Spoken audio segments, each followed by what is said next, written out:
Pemerintah Aceh menjadi daerah kedua sebagai penyumbang terbesar belanja produk dalam negeri. Berdasarkan tindak lanjut hasil komitmen Business Matching tahap 1 yang digelar di Nusa Dua, Bali 25 Maret yang lalu. Adapun realisasi belanjanya saat ini mencapai 1,425 triliun dari RUP PDN sebesar 5,330 triliun. Hal tersebut mengemuka dalam acara aksi afirmasi pembelian dan pemanfaatan produk dalam negeri dalam rangka Bangga Buatan Indonesia. Hal tersebut mengemuka dalam acara aksi afirmasi pembelian dan juga pemanfaatan produk dalam negeri dalam rangka Bangga Buatan Indonesia atau Business Matching tahap 2 di Jakarta Convention Center, Senayan, Senin 25 sampai dengan 26 April 2022. Sebagaimana dirilis Biro Administrasi Pimpinan Setda Aceh sesuai konfirmasi dari Kepala Biro PBJ.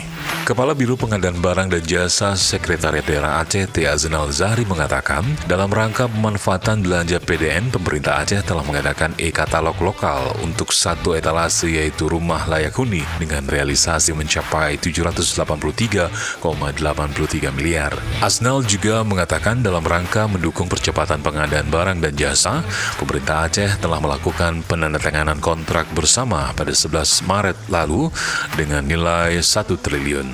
Kemudian tahap kedua pada 31 Maret dengan nilai 500 miliar rupiah. Menteri Koperasi dan Usaha Kecil dan Menengah Menkop UKM Teten Masduki mengharapkan kementerian dan juga lembaga segera melakukan percepatan realisasi pengadaan barang dan jasa bagi UMKM dan koperasi dengan target lebih dari 400 triliun pada 2022.